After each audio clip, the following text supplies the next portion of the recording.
All right, guys, we've got some pretty big news when it comes to the Nintendo Switch 2 on the heels of the system finally dropping on June 5th. But let's go ahead and jump right into it. We're going to start off with a very interesting thing that nobody knew about until right now with the Nintendo Switch 2, but it does come with a protective film layer for the screen, and there is definitely a PSA that I want to share with you guys that's incredibly important to not remove that protective film, and it still works with actual screen protectors. It still works with it, but you cannot remove that. So let's get into the article here. Shout out to Go Nintendo. It says this tidbit was discovered thanks to the warning including from Nintendo in the manual not to remove the said film. It reads, quote, "The screen is covered with a film layer designed to prevent fragments scattering in the event of damage. Do not peel it off." The Nintendo Switch OLED also included a film layer like this, and it seems that Nintendo is continuing the trend for the Switch 2. Now, it should be noted that this film doesn't have the same protective power as the true glass screen protector itself, the really nice ones that you buy. So fortunately, you will be able to apply one yourself if you want to apply it on top of that. So just keep that in mind, guys. This one's actually incredibly important because some people might try to peel that off as it's some type of screen protector beforehand. Do not do that, which, I mean, you shouldn't anyway. And I didn't even know that the Nintendo Switch 1 had a Nintendo Switch OLED at least had that on there. But at the same time, it's still good to know beforehand because of the warning manual here in Europe. So that's definitely a positive thing. And once again, a good thing if you drop the system or whatever, you don't want there to have those fragments like it says, helps potentially not crack or shatter the screen. But yes, if you're still a little bit worried, especially with the jump in the quality of the screen in terms of like the HDR and the VRR and other stuff that it adds, not an OLED screen, but still a nice LCD screen, you're going to want to get a screen protector. Now, this might be crazy to some of you guys, but I am not a screen protector person at all. I don't like using screen protectors. I can never really put them on to the point to where there aren't any bubbles or anything. I've tried. Sometimes I can get it, sometimes I can't. So I just choose to keep them super clean and make sure that I don't scratch them or anything like that. Keep them in cases, keep it docked, whatever the case is. I don't think I have any major scratches or anything on my Nintendo Switch OLED or any of my Switch systems. I mean, it might have something, but nothing super crazy or major, especially with my OLED. But I will say that my OLED, I keep it pretty clean and keep it pretty good. But really, that thing's kind of scratch resistant because I know my son has messed with it and kind of threw it a couple times. I don't see anything major on it at all. Not from when the last time I checked. It doesn't look bad or anything like that. So for me, it's actually pretty good overall when it comes to the protection that's kind of already built in or whatever they have on there on the Nintendo Switch OLED. So I think I'm going to be good with it, but you can never be too safe, because you don't want there to have like a big scratch or something if you accidentally drop it or somebody gets to it or a dog or whatever the case is, right? But yeah, if you're buying a $450 to $500 system with the Mario Kart bundle, you definitely want to make sure that you keep it nice, keep it clean, and keep it to the point to where it does not get messed up. But yes, do not remove the protective film on the screen overall, because a lot of you guys are going to be getting your Nintendo Switch systems. For some of you guys, this will be your first time actually buying a system at launch or having enough money to get it. Maybe you were a kid when the Switch 1 came out. Now you have your own money, been working and all of that. So congrats to all of you guys that are getting that done, of course. But yeah, just be careful with that, guys. There's no need to pull that film off, but there definitely is a need to make sure that you hit that subscribe button. So if you have not hit that subscribe button, hit that subscribe button, and I really appreciate that if you did. Now let's go ahead and jump right into the next topic here. We've got a massive rumor that's been making the rounds online, but there's a little bit of backlash from people maybe in the know. So shout outs to Go Nintendo and everybody that's reported on this so far. And they talk about the Nintendo Switch 2 in terms of the hacking scene and what's happening with it.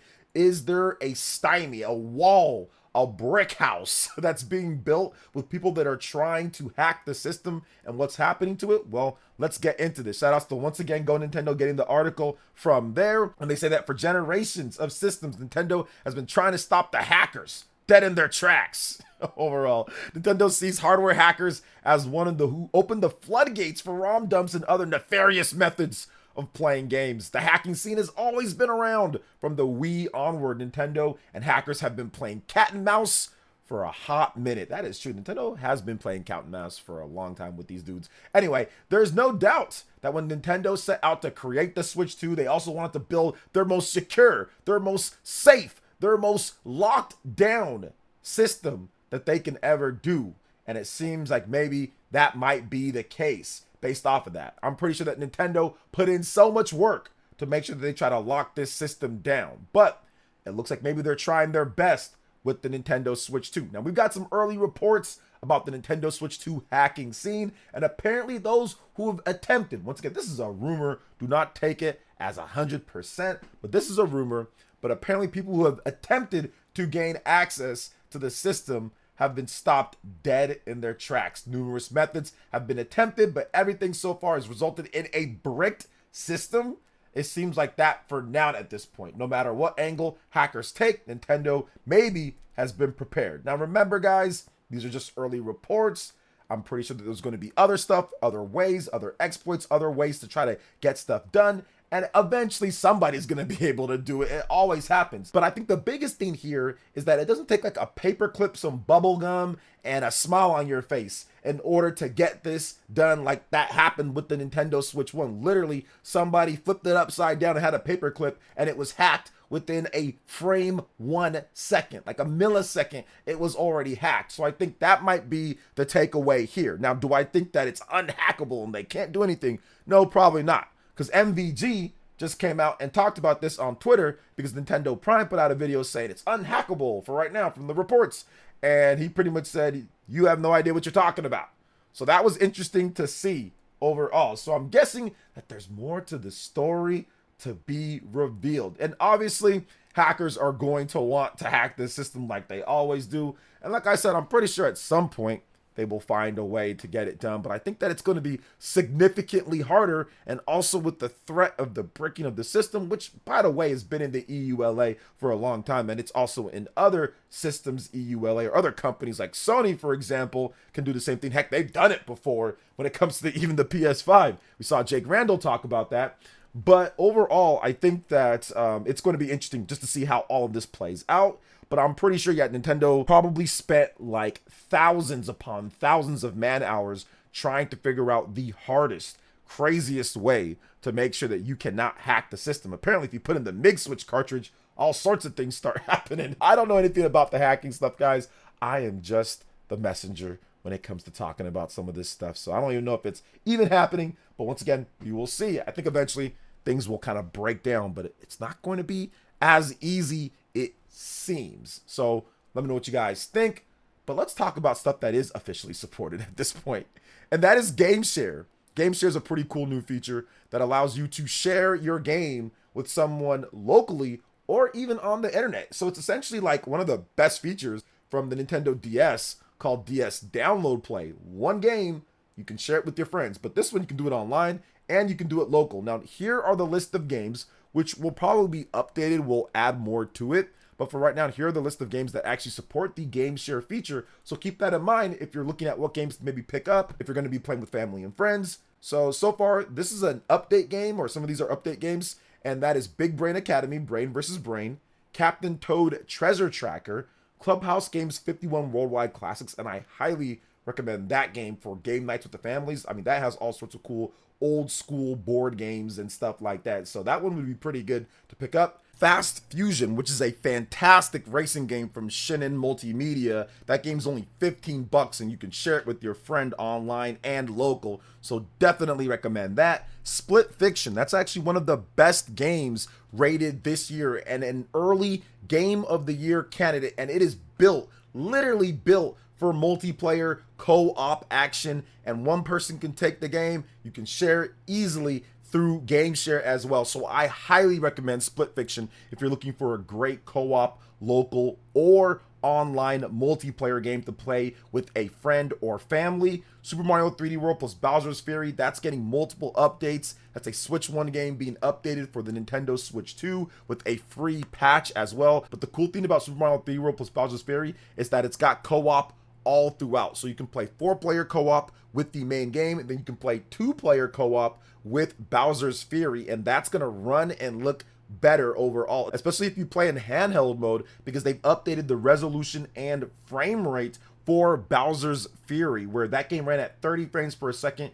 if you were playing in handheld mode, and you're probably going to get 60 frames per second with that, and a lock 60 with Bowser's Fury instead of the frame rate dips. So that's definitely a much improved experience, on top of having the great game share and all that. I think a lot of these games also support HDR as well, so that's also good. Super Mario Odyssey, you got the co-op Cappy mode in there with game share, and Super Mario Party Jamboree Nintendo Switch 2 Edition plus Jamboree TV. They've got a bunch of new updates and mini games and all sorts of cool stuff for the Nintendo Switch 2 Edition, and you can share that with family and friends very easily for everybody to have their own screen. And the cool thing about game share is that a lot of these games, they're actually going to be able to game share with Nintendo Switch 1s as well. So if you have a Nintendo Switch 1, you can still use game share with somebody else. So that's actually a sneaky, cool little feature that Nintendo included, to where even a Nintendo Switch 1 can get a game share game as well. So those are all the games for right now, but of course, as we go along in the generation,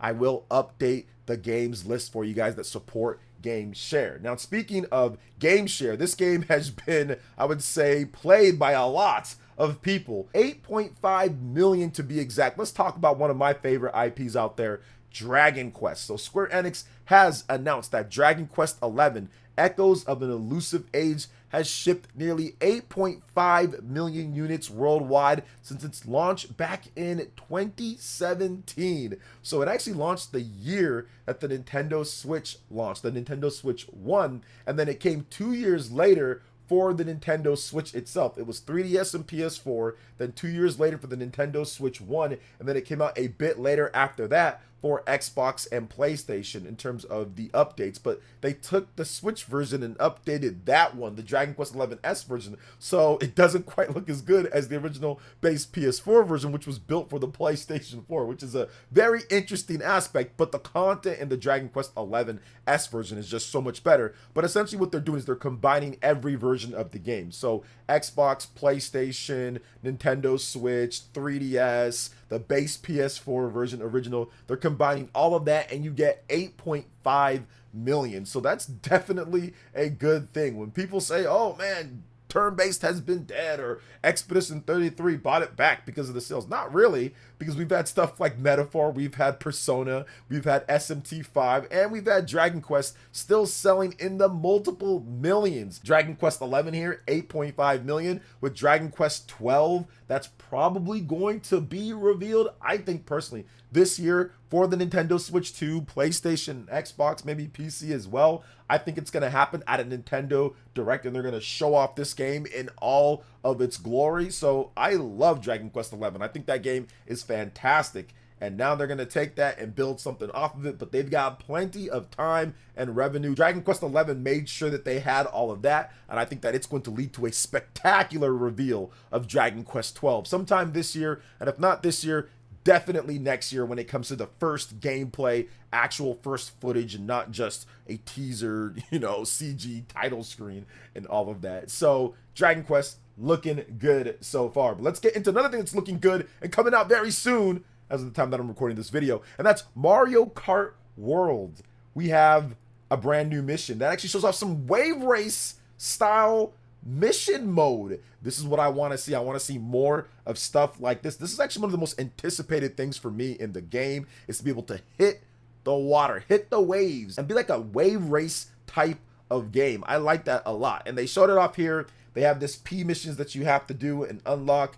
And anytime that I think you do them, you get like a sticker that you can put on your car. So that's kind of the reward, it seems like. There might be other stuff, but that's what I've seen so far from the Nintendo Today app. So it's the Mario Kart World P-Switch mission number 6. So it's still early in the game in terms of maybe where you'll be in the free roaming mode and all of that. And yeah, it's just exciting to have a new Mario Kart game after 11 years. We've been waiting so long for Mario Kart, and Mario Kart 8 Deluxe, the best selling game on the Nintendo Switch 1. One of the games that actually moved the system probably more than all the other games overall. And even if you look at the Mario Kart franchise overall, Mario Kart's always been either the top seller or like a top 3 seller, top 3, top 4 seller on every single like Nintendo platform. Like since like the Super Nintendo, since they started doing it. Mario Kart's always been massive. I expect this one to be a ton of fun and people just be playing it left and right, especially with that Nintendo Switch 2 bundle with the game. So what do you guys think about the missions that they've shown off so far? I like to see a bit more variety like they're showing here.